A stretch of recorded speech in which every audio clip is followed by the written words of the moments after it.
Good morning 12th class बच्चे। Last time हम लोगों ने कैपेसिटर में डिस्कस किया था कैपेसिटर का बिहेवियर एसी के अंदर कैसा होता है। इंडक्टर पढ़ा, रेजिस्टेंस के अंदर बिहेवियर देखा, कैपेसिटर में देखा। अब तीनों को सीरीज में कनेक्ट करके देखता हूं। तो हेडिंग डालो बेटा, behaviour of AC, behaviour of AC, behaviour of AC in series LCR circuit. बेटा आप तीनों को इकट्ठा कंप्लीट एक सीरीज के अंदर कनेक्ट करके देखेंगे कि उनका बिहेवियर कैसा आएगा, उनका बिहेवियर कैसा आएगा। बेटा कैपेसिटर को अलग से डिस्कस किया, इंडक्टर को अलग से किया, रेजिस्टेंस को अलग से किया। अगर मैं तीनों को एक साथ कनेक्ट करता हूं, मान लिया बेटा, सपोज करो आप लोगों के पास सर्किट है एलसीआर, इंडक्टर है, कैपेसिटर है, रेजिस्टर है। इंडक्टर, कैपेसिटर, बेटा इसको एसी सप्लाई से कनेक्ट कर दिया। देखो वी वही V naught sine omega T से बिहेवियर देखना। इनपुट सप्लाई दी ये वाली बेटा। अब बात क्या है, सबसे पहले इंडक्टर पे आओ। इंडक्टर क्या चाहता है, कौन लीड पे जाता है? यानी कि आप लोगों को यह पता है कि इंडक्टर के अंदर voltage phase angle pi by 2 से ज्यादा होती है, लीड पे होती है पाई बाई 2। ये नेचर हम सब जानते हैं बेटा, इसको अलग से कर लिख लिया इसके ऊपर। कैपेसिटर के अंदर क्या है बेटा, कैपेसिटर में करंट लीड पे जाता है और वोल्टेज पीछे रहती है, ये वीसी बेटा। इंडक्टर की वोल्टेज वीसी, कैपेसिटर की इंडक्टर की वीएल और कैपेसिटर की वीसी। तो फेज एंगल पाई बाई 2, ये कल डिस्कस किया था। रेजिस्टेंस में क्या होता है, वी और वी आर, आई और वी आर दोनों एक फेज में होते हैं। लो बेटा ये फेज बना दिया इनके ऊपर मैंने, ये अलग अलग करके मैं पढ़ा चुका हूं।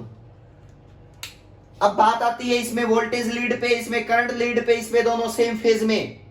तीनों को सीरीज में कनेक्ट कर दिया, तो बताओ किसकी चलेगी, कौन इकट्ठा कंबाइंड फेज देगा, कौन लीड पे लेग्स बिहाइंड। तो समझना बेटा, आप लोगों को ये चीजें ध्यान से सुननी पड़ेंगी। इनपुट वोल्टेज है ये inductor, capacitor, resistor, L C R, नाम दिया एलसीआर सर्किट सीरीज में बेटा।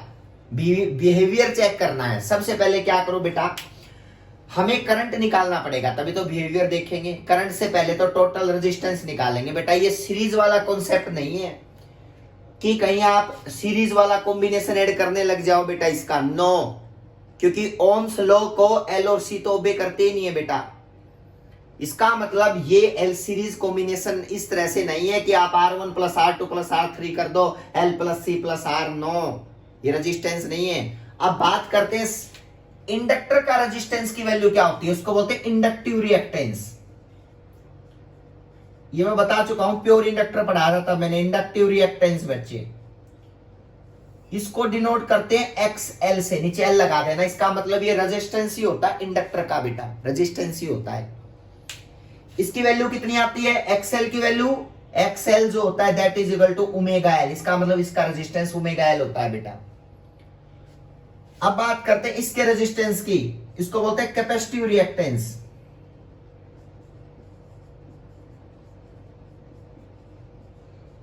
बेटा इसको डिनोट करते हैं 1 अपॉन ओमेगा सी से, और R का रेजिस्टेंस तो R होता ही है बेटा। अब बात आती है तीनों सीरीज में, तो क्या सर डायरेक्ट ऐड हो जाएंगे? नहीं, क्योंकि V और I her bar her circuit के लिए अलग अलग फेज में होते हैं।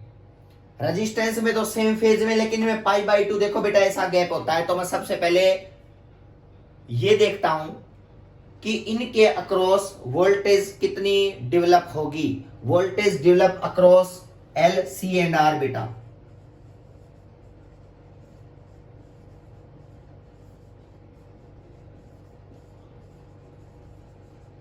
L, C, R बेटा। एक चीज आप लोग समझ चुके हो कि टोटल वोल्टेज जो होगी, वोल्टेज डेवलप जो होगी that is equal to V is equal to इसके अक्रॉस, इंडक्टर के अक्रॉस, कैपेसिटर के अक्रॉस प्लस रेजिस्टेंस के अक्रॉस। ये किरचॉफ्स लॉ से जानते हो ना, सीरीज में होता है तो voltage across that, voltage across that, voltage across that. बेटा ये आप लोगों को पता है इस चीज का। इनपुट वोल्टेज अप्लाई की तो ये वोल्टेज तीनों में क्या होगी, डिवाइड होगी ऐसे बेटा। बट करंट, वोल्टेज और करंट तो सेम फेज में है ही नहीं बेटा, कोई लीड पे है कोई लेग्स बिहाइंड है। क्या हुआ, हम लोगों ने फेजर डायग्राम बनाना पड़ेगा, फेजर डायग्राम बनाना पड़ेगा टोटल रेजिस्टेंस निकालने के लिए। याद रखना बेटा, टोटल रेजिस्टेंस निकालने के लिए और टोटल वैल्यू ऑफ वोल्टेज निकालने के लिए VL एक्चुअली आएगा क्या, VL की वैल्यू, VC क्या आएगा, VR क्या आएगा। आप लोगों को ये चीज समझनी पड़ेगी, ये डायरेक्ट रेजिस्टेंस की तरह नहीं है। अब बात करते हैं, सुनना भाई सर, फेजर डायग्राम में आप लोगों को इस बात का पता है, देखना बेटा मैं यहां पे I बना देता हूं, समझना भाई, I करंट जो यहां से करंट जाएगा I। बेटा इंडक्टर में, इंडक्टर आया, इंडक्टर में करंट वोल्टेज लीड पे होती है, वोल्टेज लीड पे होती है π/2। अगर बेटा ये करंट है तो इंडक्टर की वोल्टेज इससे कितना आगे मिलेगी, एंटी क्लॉकवाइज, बताओ π/2। कंफ्यूजन नहीं होना चाहिए बेटा, ये करंट है तो इंडक्टर की वोल्टेज इस करंट से π/2 फेज पे एंटी क्लॉकवाइज आएगी, तो ये एंगल π/2 है बेटा। ये नो, कोई कंफ्यूजन नहीं हो, कंबाइन करेंगे सबको। फिर आए कैपेसिटर पे, कैपेसिटर पे सर करंट से लेग्स बिहाइंड, पीछे जाती है वोल्टेज π/2, तो पीछे तो बेटा इससे करंट से क्लॉकवाइज आना पड़ेगा, तो इसका मतलब π/2, इसका मतलब नीचे एरो देख लेना बेटा, ये आप लोग -π/2। आप लोगों के लिए ये बन गया बेटा VC। ये मत पूछना सर ये नीचे VC क्यों लिया, एंटी क्लॉकवाइज, क्योंकि इसमें वोल्टेज पीछे है π/2 करंट से, तो I क्या है, एंटी क्लॉकवाइज आगे मिलेगा, तो ये I है तो VC नीचे आएगा, VL ऊपर आएगा। ये लीड पे, ये लेग्स बिहाइंड से करंट पे बेटा π/2। अब बात करते हैं रेजिस्टेंस आया, रेजिस्टेंस पे वोल्टेज और करंट सेम फेज में होते हैं, तो ये VR बेटा, ये ध्यान से सुनना भाई, आप लोगों का कंबाइंड फेजर डायग्राम कुछ ऐसा बनेगा। इसको एक ब्रैकेट में क्लोज कर लेना बेटा, सर्कल के अंदर ये कंप्लीट फेजर डायग्राम बन गया भाई। अब बात आती है, ठीक है सर कंबाइंड करंट कैसे निकालोगे, तो सबसे पहला काम है कि अगर मैं करंट निकालना चाहूंगा तो इन सब को नेट वोल्टेज तो निकालनी पड़ेगी बेटा। नेट वोल्टेज कितनी होगी, what is the net voltage बेटा अक्रॉस LCR, जब तीनों सीरीज में है तो बेटा क्या होगा, समझना बेटा। ये वेक्टर नहीं है लेकिन वेक्टर की तरह बिहेव करेंगे, याद रखना। फेजर डायग्राम में कोई चीज वेक्टर ना होना, वो भी वेक्टर की तरह बिहेव करती है। वोल्टेज वेक्टर नहीं है, ये दो वेक्टर है बेटा, और ये एक वेक्टर VR है। पहले वोल्टेज निकाल लेते हैं बेटा, VR, VL, VC नीचे, पहले दो वेक्टर को सोल्व कर लो, ऑपोजिट वालों को मान ले, इन दोनों को सोल्व कर लिया। ध्यान से सुनना, अगर मैं आपसे कहता हूं कि तीन वेक्टर हैं भाई, और वो ऐसे हैं, एक A वेक्टर ये बेटा, B वेक्टर यहां से नीचे, और C वेक्टर ये इस तरह से वेक्टर, ये भी बेटा इसी तरह वेक्टर, ये VR, VL, VC बेटा। पहले इन दो को सोल्व करके रिजल्टेंट निकालो, फिर इनका एक वेक्टर आएगा, फिर इसके साथ रिजल्टेंट निकालो। आप सबको पता है इलेक्ट्रिक फील्ड इंटेंसिटी में या फोर्स में चीजें सिखाई है, तीन वेक्टर को कैसे सोल्व करते हैं। पहले दो को करो, मान लें इन दोनों को सोल्व करोगे, दोनों वेक्टर अपोजिट है। अब प्रॉब्लम ये है कि सर VL बड़ा हो या VC बड़ा, पहले तो बताओ VL VC की वैल्यू क्या आएगी। कंफ्यूजन नहीं है बेटा, दोनों केस डील कर लेंगे। मान लिया फर्स्ट केस क्या है बेटा, देख लेना बेटा। मान लिया फर्स्ट केस जो है ना बेटा वो ये है, if VL greater than VC बेटा क्या होगा, ये बड़ा ये छोटा। अब दोनों 180 पे हैं, और जो इसका मतलब रिजल्टेंट किधर जाएगा, बड़े वेक्टर की साइड, कितना जाएगा VL माइनस VC।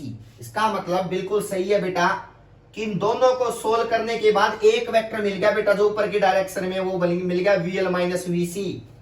ध्यान से देखना, और VR इधर था ही, लो बेटा VC को हटा दिया, यहां से नेट वैल्यू ऊपर चली गई, दोनों वेक्टर को सोल्व कर लिया बेटा, रिजल्टेंट ऊपर चला गया VL minus VC। A minus B resultant होता है दो वेक्टर का, A बड़ा है तो रिजल्टेंट किधर जाएगा, बड़े वेक्टर की साइड, VL माइनस VC। अगर दो वेक्टर है बेटा, ये ए और ये बी, अगर ए ग्रेटर देन बी है तो रिजल्टेंट उसी साइड, इसका देखो ऑपोजिट है तो ए माइनस बी होगा, और रिजल्टेंट का किधर जाएगा रिजल्टेंट, तो बड़े वेक्टर की साइड बेटा, अगर ये बड़ा है तो रिजल्टेंट उधर ही जाएगा, ए की साइड, तो सेम वीएल माइनस वीसी बेटा ऊपर की साइड चला गया। अब ये वी आर, अब बात आती है इन दो वेक्टर को फिर सोल्व करो बेटा, क्या बनेगा बताओ फेजर डायग्राम में। इन दोनों का रिजल्टेंट कहीं बेटा बीच से कहीं ना कहीं से जाएगा, मतलब मान लिया वो यहां से गया बेटा, कोप्लेनर वेक्टर बनेंगे बेटा, सॉरी को इनिशियल वेक्टर बीच से, ये मान लिया एंगल बना रहा है फाई एक्स एक्सिस के साथ, जो भी निकाल भी लूंगा बेटा, VL minus VC V R, net value of voltage क्या बनेगी बेटा, ये वाली voltage I net value phasor diagram से, वो पता है कितनी होगी, V की जो नेट वैल्यू होगी बेटा, नेट वैल्यू ऑफ वोल्टेज वो होगी बेटा V इज इक्वल टू, पता है आप लोगों को, इसका स्क्वायर प्लस इसका square plus 2ab cos 90, cos 90 zero ही होता है बेटा, तो इसका मतलब क्या बन गया, VL माइनस VC का होल स्क्वायर प्लस VR का होल स्क्वायर का, ये नेट वोल्टेज होती है बेटा LCR सर्किट में। ऐसा नहीं है डायरेक्ट ही आप लोगों ने वोल्टेज को ऐड कर दिया, नो, ये नेट वोल्टेज निकालने का फॉर्मूला ये होता है बेटा, VL minus VC plus VR का स्क्वायर। अब बात आती है ये कब आया, जब VL ग्रेटर देन VC होगा। अब बात करते हैं, ठीक है सर, यहां से मैं वोल्टेज तो मुझे पता चली गई बेटा कि इसके इनके अक्रॉस इतनी वोल्टेज सेट होगी, तीनों के अक्रॉस ये वोल्टेज आएगी बेटा, वोल्टेज ड्रॉप। अब यहां से मैं VL VC और VR की वैल्यू पुट कर देता हूं तो करंट भी आ जाएगा, देखना बेटा। यहां मैं आप लोगों से कह रहा हूं कि सबसे पहले ये नोट कर लेना बेटा, सारी चीजें इंपॉर्टेंट है बिल्कुल। अब यहां पे क्या आया बेटा, देखो नेट वोल्टेज VL क्या होता है, I करंट कितना जा रहा है I बेटा, इसका रेजिस्टेंस कितना है, इसका रेजिस्टेंस बोला जाता है XL, इसका बोला जाता है XC और इसका बोला जाता है R बेटा, तो इसका मतलब I इंटू XL बेटा, लो ये voltage across L, voltage across C तो क्या बन गया VC is equal to I into XC बेटा, लो, और व्हाट इज इसके अक्रॉस क्या बोला जाएगा, VR के across voltage I into R बेटा, लो, तीनों की वैल्यू को क्या करो बताओ, ये तीनों के रेजिस्टेंस ही तो है, इन तीनों को यहां पुट कर दो तो बताओ वोल्टेज की वैल्यू क्या आ गई बताओ, IXC IXL minus IXC, inductive reactance minus inductive capacitance का स्क्वायर प्लस IR का होल स्क्वायर। ध्यान से देखना बेटा ये सर्किट। अब इसका मतलब ये वोल्टेज किसके इक्वल आई बताओ, I स्क्वायर बेटा I है ना, तो इसमें से मैं I की वैल्यू कॉमन ले लेता हूं तो ये I बन गया बेटा, इसके अंदर रूट में क्या बन गया, सोल्व करते चलो भाई, XL माइनस XC का whole square plus R square, और V upon I combined voltage थी ना तीनों की इकट्ठा बेटा, और करंट क्या है, टोटल करंट, ये बन गया XL माइनस XC का होल स्क्वायर R स्क्वायर का बेटा, इसको बोलते हैं Z, याद रखना बेटा इसको बोलते हैं Z। आप पूछोगे सर Z क्या है, ये इसको बोलते हैं टोटल रेजिस्टेंस कंबाइंड तीनों का, इसको बोलते हैं Z। इंपीडेंस बेटा, इंपीडेंस याद रखना, इंडक्टिव रिएक्टेंस और साइज इसको बोलते हैं इंपीडेंस बेटा, Z से डिनोट करते हैं। ये कंबाइंड तीनों का रेजिस्टेंस आ चुका है बेटा, combined resistance of 3 when they are placed in series बेटा, डायरेक्ट ऐड नहीं होता, मैंने क्या बताया था, ये ओम्स लॉ को भी थोड़ी करते हैं बेटा। इसका इनका कंबाइंड रेजिस्टेंस आएगा XL माइनस XC का, इसको बोलते हैं इंडक्टर का रेजिस्टेंस, इसको बोलते हैं कैपेसिटर का, इसको बोलते हैं रेजिस्टर का। तो Z की वैल्यू कितनी आ गई बताओ, आज के बाद Z कितना लिखोगे, Z की वैल्यू आ गई बेटा कंबाइंड इंपीडेंस बेटा, कंबाइंड रेजिस्टेंस तीनों का वो आ गया XL माइनस XC का होल स्क्वायर। XL XC में बता चुका हूं क्या होते हैं बेटा, ये रेजिस्टेंस है इंडक्टर का, ये कैपेसिटर का, ये रजिस्टर, ये Z आ गया बेटा। अब बात ये है कि ठीक है सर Z की वैल्यू तो हमें पता चल गई, अब इसमें ये तो बताओ कि नेट वोल्टेज है, देखो बेटा करंट तो अपनी डायरेक्शन में जा रहा है, इसी डायरेक्शन में, तो डायरेक्शन तो बदल नहीं सकता, लो I तो ये आया, नेट वोल्टेज यहां आई बेटा। अब आप बताओ मुझे नेट वोल्टेज लीड पे आई है लेग्स बिहाइंड पे, देखना बेटा टोटल सर्किट का रेजिस्टेंस तो ये आ गया बेटा Z XL minus XC square simplify करोगे कंबाइंड रेजिस्टेंस को बेटा। ये बहुत इंपॉर्टेंट है बेटा, ये आप लोगों को याद रखना पड़ेगा। जब एलसीआर तीनों सीरीज में है ना तो ये टोटल रेजिस्टेंस इस तरह से आता है बेटा, ये टोटल रेजिस्टेंस आ गया बेटा। अब इन तीनों को अगर मैं सोल्व करूं ना तो यहां पे क्या होगा, एक्सएल क्या बताया था, एक्सएल क्या होता है आपको पता है, ओमेगा एल बेटा। एक्सी मैंने करवाया था 1/ओमेगा सी, तो क्यों ना इनको मैं पुट कर दूं तो जेड की वैल्यू नई फॉर्मेट में आ जाएगी ना। टोटल रेजिस्टेंस को बोले इंपीडेंस बेटा, तो इंपीडेंस क्या होगा टोटल बेटा, इस सर्किट का रेजिस्टेंस क्या आएगा वो मैं आपको लिख देता हूं यहां पे। तो जेड जो आएगा बेटा दैट इज इक्वल टू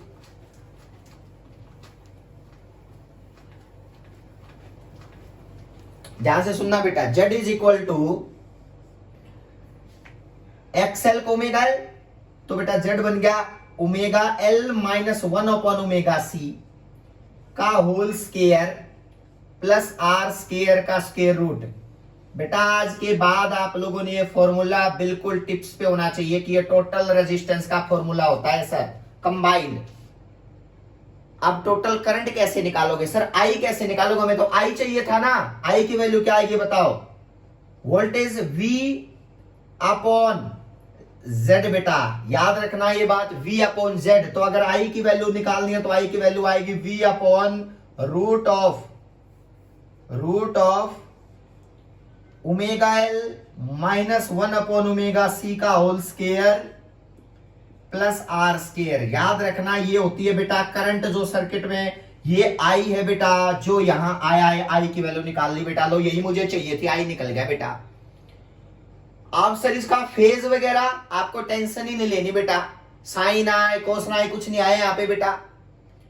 आप एक चीज समझना, यहां पे आप लोगों के लिए बड़ी इंपॉर्टेंट चीज ये है कि इस सिचुएशन में आप लोगों को खुद ये पता चल गया है कि नेट वोल्टेज जो है ना वो इस डायरेक्शन में जा रही है बेटा, इस डायरेक्शन में total combined voltage, total current इस डायरेक्शन में लिया था बेटा, उनमें फेज डिफरेंस फाई है। अब बात है लीड पे कौन है, वोल्टेज लीड पे है फाई एंगल से बेटा। पाई/2 तो नहीं हो पाई बेटा, लेकिन फाई पे अब भी है। कब है ये केस, जब VL ग्रेटर देन VC मानना है बेटा, जब voltage of inductor is greater then voltage of a capacitor, तब ये सिचुएशन आई है बेटा। अब बात करते सर फेज को निकाले कैसे, कोई प्रॉब्लम नहीं है बेटा। यानी कि ये फेज निकालना है ना, कितना है मुझे नहीं पता सर कितना है, ये लीड पे जरूर है, तो बेटा इसको निकालते फेज निकालने का फॉर्मूला बेटा, फेज उनका तो डायरेक्ट पता चल गया था क्योंकि ट्रिग्नोमेट्री फंक्शन था, कौन पाई/2 पीछे कौन पाई/2, इसका तो मुझे पता ही नहीं है बेटा। बस इतना पता है कि कुछ फेज पे लीड पे है अभी भी बेटा वोल्टेज करंट से बेटा। तो कितनी लीड पे है उसको फेज निकालने के लिए हम नोट करेंगे tan phi का फॉर्मूला बेटा, tan phi। सेम चीज बेटा, ये VL माइनस VC है तो ये भी क्या होगा परपेंडिकुलर, देखो बेटा VL minus VC perpendicular upon base, इसको बोलते हैं इंपीडेंस ट्रायंगल बेटा। याद रखना ये बात बेटा, ये VL माइनस VC है तो ये भी VL माइनस VC आएगा। ये जो ट्रायंगल बन गई ना जिससे फेज निकलता है, ये टोटल वोल्टेज है बेटा, ये वाली टोटल वोल्टेज तो ये है बेटा जो VL माइनस VR का होल स्क्वायर जो बताई थी टोटल वोल्टेज, ये VR, ये VL माइनस VC। इस ट्रायंगल को यूज करके मैंने क्या किया, tan phi निकाल लिया। इसको बोलते हैं इंपीडेंस ट्रायंगल, लिख लो बेटा इंपीडेंस ट्रायंगल बोली जाती है। इसको सबसे पहले अपने माइंड में याद रखोगे इंपीडेंस ट्रायंगल बेटा। ये हमें ये बता देती है कि तीनों सीरीज में जुड़े हैं तो भी V और I का क्या रिलेशन आएगा। tan phi की वैल्यू चाहिए मुझे, तो परपेंडिकुलर अपॉन बेस, परपेंडिकुलर तो VL माइनस VC है ना, तो VL माइनस VC, बेस क्या है VR बेटा रेजिस्टेंस। लो ये फेज की वैल्यू निकालना कोई बड़ी बात नहीं है, tan phi निकल जाता है यहां से बेटा। वोल्टेज लीड पे है बेटा, वोल्टेज क्या है लीड पे है, और करंट क्या है बताओ लैग्स बिहाइंड। यानी कि क्या लिखोगे बताओ, इन LCR circuit when VL is greater than VC बेटा, ये जरूर लेना, when VL is greater than VC then voltage क्या है बताओ, current lags behind the voltage by phase angle phi बेटा। ये बात लिख लो, ये बात लिख लो बेटा, ये वर्ड लिखो, when VL greater than VC then current lags behind the voltage, कितने एंगल से पीछे बेटा? By phase angle phi. बस बेटा यही चीज में निकालना चाह रहा था, अभी भी पीछे है, लेकिन कंडीशन ये होनी चाहिए कि VL ग्रेटर देन VC होना चाहिए। ये कंडीशन मान के रिजल्टेंट यहां आया था बेटा। अब बात करते हैं सर ठीक है ये फेज निकालेंगे कैसे, नोट करते चलो भाई। मेरा काम है tan phi निकालना, जो अभी बताया था, perpendicular upon base impedance triangle से। सर VL का फॉर्मूला तो IXL होता है, आपने बताया, और VC का होता है IXC, क्योंकि रेजिस्टेंस तो XC होता है, इसका अपॉन IR। लो बेटा कॉमन लोगे तो tan phi की वैल्यू क्या आगे बताओ? XL minus XC by R, और XL को ओमेगा L लिखते हैं, XC को 1 upon omega C by R। आज के बाद याद रखना फेज निकालने का सबसे बेस्ट फॉर्मूला यही है बेटा। फेज भी निकल गया, अकेला C अकेला R में तो अपने आप पाई बाई 2 आ गया था, क्योंकि ट्रिग्नोमेट्री फंक्शन था, लेकिन इसमें निकालने के लिए थोड़ा सा स्ट्रगल करना पड़ा बेटा। ये निकल गया फेज का formula omega L 1 upon omega C by R। LCR जब सीरीज में कनेक्ट होते हैं तो फेज निकालने का फॉर्मूला। अब बात आती है सर अगर VL greater than less than VC है तो याद रखना ये फेज उतना ही नीचे चला जाएगा। ये सर्किट डायग्राम यहां ही बेटा, आप लोग वेन VL ग्रेटर, ये भी बता देता हूं आपको, खुद चेक कर लेना, नोट कर लेना। tan phi बेटा ये फेज निकालने का काम है। जैसे कल बताया था ना पाई बाई 2, वो तो फेज को कंपेरिजन कर लेते थे बेटा, दोनों के बेस को, थीटा को, वहां से पता चल जाता था, लेकिन यहां तो इससे पता लगाना पड़ेगा, LCR सीरीज में है तो। ठीक है, टोटल रेजिस्टेंस ये है बेटा Z। इंपीडेंस, इस ट्रायंगल का नाम इंपीडेंस ट्रायंगल होता है, इसे कुछ भी निकाल सकते हो बेटा आप लोग जो चाहो। कौन लीड पे, लेग्स बिहाइंड इस इंपीडेंस ट्रायंगल को यूज करके। अगर बेटा VC ग्रेटर देन VL होगा तो आप क्या कहोगे? VC ग्रेटर देन VL खुद बता दो बेटा। When VC greater than VL होगा तो क्या होगा? ये सर्किट जो है ना इंडक्टिव डोमिनेटिंग होगा, इंडक्टिव डोमिनेटिंग सर्किट, क्योंकि इंडक्टर में तो वोल्टेज लीड पे जाती है और ये भी लीड पे ही है फाई, तो इसलिए LCR इस टाइम पे इंडक्टर की चलने लग रही है सर्किट में। इंडक्टर डोमिनेटिंग सर्किट है बेटा, इंडक्टिव डोमिनेटिंग सर्किट, क्योंकि इंडक्टर ही तो चाहता है कि वोल्टेज हमेशा लीड पे जाए, तो हमेशा देखो tan phi लीड पे है।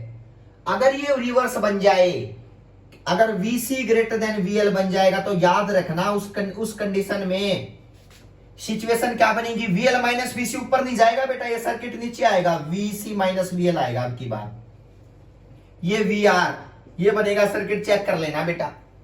और ये रिजल्टेंट यहां बीच से जाएगा, फाई एंगल नीचे बेटा करंट से, VL माइनस VC। क्लियर है? ये भी इंपीडेंस ट्रायंगल बन गई। लेकिन अब जो रिजल्ट आएंगे पता है क्या आएंगे? इसमें तो चेंज कुछ आना नहीं है, क्योंकि बेटा XC माइनस XL करो चाहे XL माइनस XC करो, Z तो सेम रहेगा बेटा, चाहे इंडक्टिव डोमिनेटिंग हो चाहे कैपेसिटिव डोमिनेटिंग हो बेटा, सेम। फर्क किसमें आएगा? tan phi में।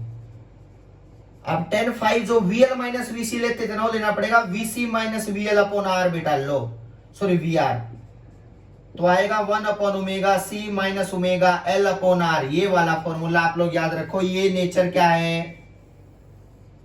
कैपेसिटिव डोमिनेटिंग का। अगर कैपेसिटर डोमिनेटिंग सर्किट, अगर कैपेसिटर की चले इस सर्किट में तो ये फेज आएगा बेटा। और कौन पीछे? इसमें बेटा याद रखना, इसमें कैपेसिटर क्या चाहता है? हमेशा वोल्टेज पीछे रहे, तो वोल्टेज तो देखो पीछे है ही बेटा, करंट से कितने एंगल से? फाई एंगल से। तो याद रखना, लिख लेना बेटा, when VC greater than VL then voltage lags behind the current by phase angle phi. बिल्कुल अपोजिट हो जाता है बेटा। और डोमिनेटिंग देख लेना, आप कैसा सर्किट डिजाइन करना चाह रहे हो, जिसमें वोल्टेज की, जिसमें आप इंडक्टर की चलाना चाह रहे हो, कैपेसिटर की चलाना चाह रहे हो, किसकी डोमिनेटिंग चीजें चाह रहे हो, डोमिनेट किसको करना चाह रहे हो आप, तो आप लोगों को डिपेंड करेगा बेटा। बस ये बदल जाएगा इस सर्किट के लिए, जो नीचे डायग्राम है तो ऊपर चला गया था, ये सर्किट नीचे आ गया, बाकी सब सेम है। इसका नाम इंपीडेंस ट्रायंगल ही होता है बेटा। लेकिन ये ट्रायंगल कैपेसिटर डोमिनेटिंग है और ये इंडक्टर डोमिनेटिंग है बेटा, क्योंकि तभी करंट से वोल्टेज लीड पे है, ये करंट से वोल्टेज लेग्स बिहाइंड है बेटा, एंटी क्लॉकवाइज है, चेक कर लो बेटा, कर सकते हो आप, कोई कंफ्यूजन नहीं होना चाहिए इन चीजों में बेटा। ये VC ग्रेटर लो में VC ग्रेटर देन VL बन जाएगा, तो यहां वोल्टेज आएगा बेटा, वोल्टेज पीछे रहेगी, करंट आगे जाएगा। लो बेटा ये चेंज कर लेना बस।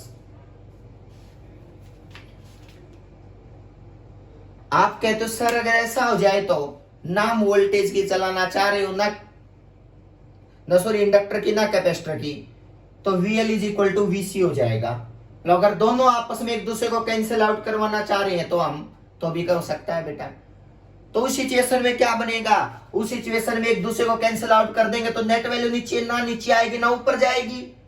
इसका मतलब ये चीज और कह लो बेटा, अगर VL ग्रेटर देन VC है तो क्या बनेगा, फेज समझना बेटा।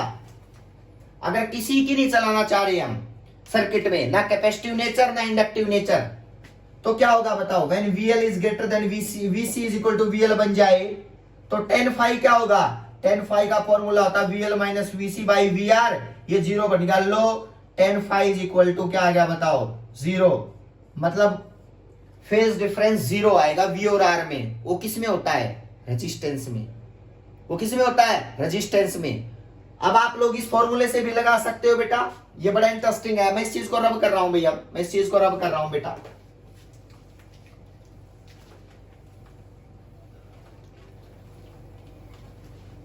फेज डिफरेंस निकाल लिया बेटा, LCR सीरीज में है तो। आप देखो tan phi का जनरल फॉर्मूला आप लोग याद रखोगे, VL minus VC by R या VC minus VL by R, आप देख लेना कौन सा सर्किट यूज, या omega L upon 1 upon omega C by R, ठीक है बेटा। अगर मैं कहूं बेटा कि if VL is equal to VC, मैं दोनों सर्किट को बैलेंस कर दूं, इंडक्टर और कैपेसिटर की वोल्टेज को, तो ये सर्किट जीरो, तो tan phi क्या होगा, जीरो। या मैं कह सकता हूं tan phi जब जीरो, इसका मतलब क्या होगा बताओ, ये कब पॉसिबल है, ये कब पॉसिबल है, ये कब पॉसिबल है, जब दोनों आपस में बैलेंस करेंगी, VL की वोल्टेज को VC की वोल्टेज कैंसिल आउट कर देगी, तो ओनली किसकी वोल्टेज बचेगी, रेजिस्टेंस वाली, तो वही काम सारा पूरा काम करेगी। इसका मतलब किसकी चलेगी, वहां रेजिस्टेंस की, ओनली रेजिस्टेंस बच गया ना, क्योंकि दोनों ने वोल्टेज को बैलेंस कर दिया, VL और VC ने। अब इसका मतलब सर्किट क्या बन गया बताओ, प्योर रेजिस्टिव। याद देख लो बेटा, प्योर रेजिस्टिव। आप आराम से बता सकते हो प्योर रेजिस्टिव सर्किट। अगर आपसे पूछे कि यहां पे VL और VC सर इक्वल हो गए, तो टोटल वोल्टेज किसकी होती है, टोटल वोल्टेज क्या होती है, VL माइनस VC का होल स्क्वायर प्लस VR का होल स्क्वायर का स्क्वायर रूट, ये टोटल वोल्टेज निकालने का फॉर्मूला सिखाया था अभी। अगर ये दोनों इक्वल हो गए तो टोटल वोल्टेज किसकी इक्वल आ गई, रेजिस्टेंस के। इसका मतलब सारी की सारी किसकी चलेगी, रेजिस्टेंस की, इसलिए ये प्योर रेजिस्टिव सर्किट बन गया बेटा। LCR किस में कन्वर्ट हो गया, LCR कन्वर्टेड इनटू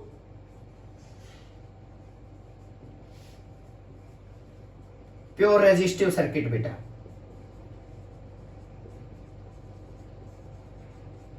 आप लोगों को ये चीज समझनी पड़ेगी, प्योर रेजिस्टिव यानी कि एक रेजिस्टेंस जोड़ दो, चाहे ये तीनों सीरीज में जोड़ दो, कोई फर्क नहीं पड़ेगा, प्योर रेजिस्टिव में बिहेवियर। अगर VL is equal to VC बन गया तो VL ग्रेटर देन VC बता दिया, VL लेस देन VC बता दिया, सारी चीजें। लेकिन बेटा अगर आपको लगता है कि VL VC इक्वल हो सकते हैं, कब होंगे वो भी मैं बताऊंगा बेटा, VL VC इक्वल भी होंगे, वो कंडीशन भी बताऊंगा मैं। तो याद रखना पूरा सर्किट रेजिस्टेंस जैसा बिहेव करेगा कि रेजिस्टिव सर्किट है, L और C का रोल ही नहीं रहेगा बीच में से। अब सुनना, यहां पे देखना बेटा, टोटल वोल्टेज तो ये निकाली थी, और टोटल जेड इंपीडेंस किसकी को लाया था बताओ, R square plus XL minus XC का होल, इसको omega L minus omega L minus 1 upon omega C का होल स्क्वायर का स्क्वायर रूट, यही तो आता टोटल रेजिस्टेंस, ये निकल के आता। दोनों फॉर्मूले टिप्स पे होने चाहिए भाई। LCR में टोटल वोल्टेज निकालने का ये फॉर्मूला होता है, टोटल रेजिस्टेंस LCR का ये फॉर्मूला होता है। अब बताओ, जब सर्किट प्योर रेजिस्टिव बन जाएगा, प्योर रेजिस्टिव, इसका मतलब उसके अंदर सिर्फ एक रेजिस्टेंस का रोल रहेगा, इसका तो कोई रोल ही नहीं रहेगा। समझना बेटा, इसका तो कोई रोल नहीं रहेगा। ये कहां चले गए, ओमेगा एल और -1/सी, ये इंडक्टर का रेजिस्टेंस होता है, ये कैपेसिटर का होता है। बताओ कहां चले गए, कहीं नहीं बेटा। दोनों आपस में कहीं ना कहीं बैलेंस हो गए, दोनों आपस में कहीं ना कहीं इक्वल हो गए, तभी तो फंक्शन 0 बन गया।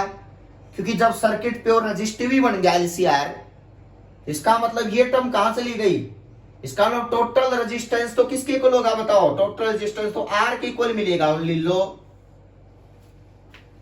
और टोटल वोल्टेज वीआर के इक्वल मिलेगी प्योर रेजिस्टिव में। ये कहां चले गई, तो इसका मतलब omega L minus omega C दोनों मिला के क्या मिलेंगे बताओ, ये फैक्टर 0 के इक्वल आ गया। और ये omega square is equal to 1/LC, समझना भाई। और ओमेगा इज इक्वल टू क्या निकला है बताओ, √LC। याद रखना बेटा, ये कंडीशन होती है प्योर रेजिस्टिव सर्किट बनाने की। अगर आपने प्योर रेजिस्टिव सर्किट बनाना है ना, तो अपनी जो फ्रीक्वेंसी रखनी पड़ेगी वोल्टेज या करंट की, वो 1/√LC के इक्वल रखनी पड़ेगी, तब जाके VLVC को हटा सकता हूं मैं। अपनी करंट की फ्रीक्वेंसी को 1/√LC रखना पड़ेगा। अपने L होता है इंडक्टर यानी कि इसको coefficient of self inductance, C होता है कैपेसिटेंस बेटा। ये फ्रीक्वेंसी रखोगे ना किसी भी सर्किट की, समझ जाना आप VLVC को हटा सकते हो, आप प्योर रेजिस्टेंस जैसा बिहेवियर करवा सकते हो अपने सर्किट में। तो ये कंडीशन है प्योर रेजिस्टिव की। और कई बार यानी कि एट दैट फ्रीक्वेंसी, लिख लो बेटा, एट दैट फ्रीक्वेंसी, इस फ्रीक्वेंसी पे circuit behaves as pure resistive circuit. देखो मैंने कहा था ना कंडीशन बताऊंगा, यह आपके हाथ में है करना। अब आप सर्किट को छोटा करना चाह रहे हो ना, इस सर्किट इस फ्रीक्वेंसी का करंट मूव करवा दो, सर्किट अपने आप इंडक्टर कैपेसिटर काम करना बंद कर देंगे बेटा। प्योर रेजिस्टेंस रहेगा पूरे सर्किट में, उसी की चलेगी। V is equal to VR, Z जो टोटल जेड आता है वो आर के इक्वल हो जाएगा बेटा। करना बहुत इजी है, जनरल लाइफ में बहुत ज्यादा यूज होती है चीजें बेटा, क्योंकि सर्किट को कई बार हम हटाना चाह रहे हैं जो हमारे यूजलेस है बेटा चीजें, तो इसलिए ये फ्रीक्वेंसी का मैटर याद रखना, प्योर रेजिस्टिव सर्किट बेटा। इस फ्रीक्वेंसी का नाम होता है रेजोनेंट फ्रीक्वेंसी। जिस फ्रीक्वेंसी पे प्योर रेजिस्टिव बन जाए एलसीआर सर्किट, समझ जाना, उस फ्रीक्वेंसी को बोलते हैं हम रेजोनेंट फ्रीक्वेंसी बेटा। करंट की या वोल्टेज की वो रेजोनेंट फ्रीक्वेंसी बोली जाती है बेटा। नोट कर लो जल्दी से, अब आगे बढ़ते हैं, आगे बढ़ते हैं बेटा।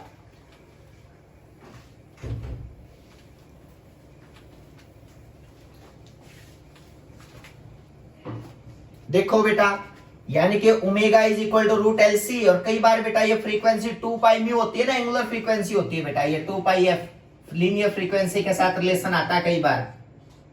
तो बच्चे लीनियर फ्रीक्वेंसी कितनी बनेगी, 2π√LC, मतलब लीनियर फ्रीक्वेंसी इतनी होनी चाहिए, तब जाके मैं सर्किट को प्योर रेजिस्टिव बना सकता हूं। प्योर रेजिस्टिव हमने करके देख लिया बेटा,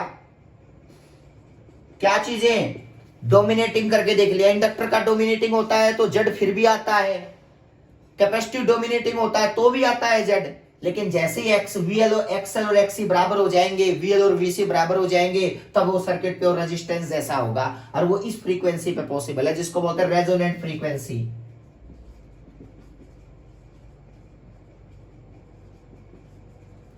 और आज के बाद पूछे रेजोनेंट फ्रीक्वेंसी क्या होती है, 1/2π√LC बेटा। अब एक चीज और सुनना बेटा, frequency resonant pure circuit current पे क्या इफेक्ट पड़ेगा। अगर बेटा मैं कहूं, एक तो करंट की वैल्यू बताई थी V/Z होती है इसमें, पहली बात तो V/Z जो वोल्टेज है upon R² plus omega L minus 1/ωc का स्क्वायर। लो बेटा, ये करंट की वैल्यू है सर्किट में V/Z बेटा। अब करंट अगर बेटा ये टर्म 0 हो जाए नीचे से, इसका मतलब करंट क्या चला जाएगा, मैक्सिमम। और करंट मैक्सिमम जाएगा कितना, V/R, देखो ये बन जाएगा। यानी कि नीचे से कोई फैक्टर 0 होने का मतलब है करंट एकदम बढ़ जाना, ये तो रेजोनेंट फ्रीक्वेंसी पे करंट सबसे ज्यादा मूव करता है बेटा, लिख लो एट रेजोनेंट फ्रीक्वेंसी, क्योंकि ये तो तभी पॉसिबल है ना जब ये जीरो होगा, और जीरो पे तो इस फ्रीक्वेंसी पे जीरो होगा बेटा, ये फैक्टर। तो मतलब अगर इस फ्रीक्वेंसी पे इनपुट दिया ना तो करंट सबसे ज्यादा मूव करता है सर्किट के अंदर बेटा, एट रेजोनेंट फ्रीक्वेंसी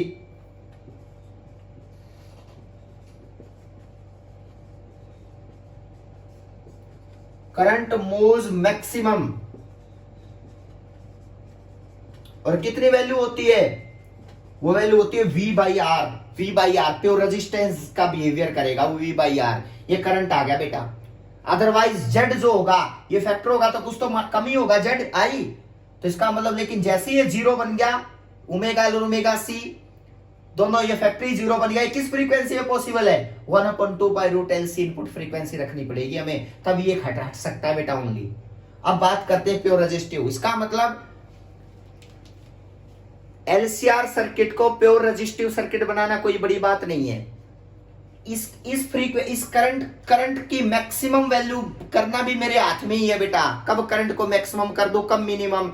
ये फ्रीक्वेंसी की इनपुट ना दो, ये अपने आप जीरो नहीं होगा, ये जीरो नहीं होगा तो करंट की वैल्यू घट जाएगी बेटा।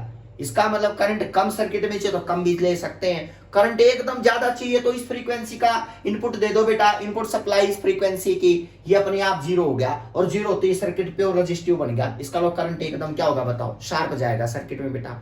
इसको कई बार बोलते हैं शार्पनेस एट रेजोनेंस बेटा, इसका एक डेफिनेशन और है, शार्पनेस एट रेजोनेंस बेटा। ये रेजोनेंट फ्रीक्वेंसी होती है बेटा, और ये शार्पनेस, जो शार्पनेस एट रेजोनेंस है ना, वो भी इसी का पार्ट है बेटा, शार्पनेस एट रेजोनेंस। ये चीजें आप लोगों को क्लियर होनी चाहिए बेटा। अब देखो शार्पनेस एट रेजोनेंस होता क्या है बेटा, वो चीज हम डिस्कस करेंगे, देखना बेटा। Sharpness at resonance, sharpness at resonance क्या होता है,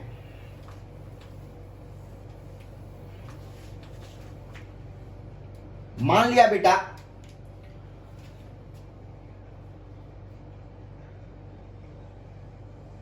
इस डायरेक्शन में करंट है, इस डायरेक्शन में वोल्टेज है, ध्यान से सुनना।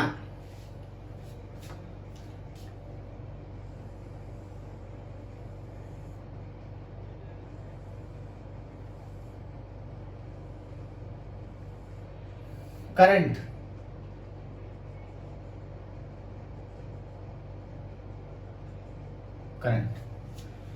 देखो बेटा, ये मैक्सिमम करंट की वैल्यू है, एक को देखो, ये मैक्सिमम करंट है इनका अलग अलग बेटा। ये एक फ्रीक्वेंसी के ऊपर, एक फ्रीक्वेंसी है जिसका नाम है रेजोनेंट फ्रीक्वेंसी, उसके ऊपर करंट की वैल्यू मैक्सिमम आई है, लेकिन ये करो इतनी सी रहेगी, इतनी रहेगी, इतनी, क्या मतलब हुआ इसका, ये इसकी शार्पनेस को दिखाती है। ये आई और ओमेगा, ये नेक्स्ट लेक्चर में बताऊंगा बेटा, आई और ओमेगा का आपस में क्या रिलेशन है, बस ये हमारा लास्ट एंड फाइनल टॉपिक होगा बेटा, शार्पनेस एट रेजोनेंस। उसके बाद अल्टरनेटिंग करंट क्या हुआ बताओ, कंप्लीट हुआ बेटा।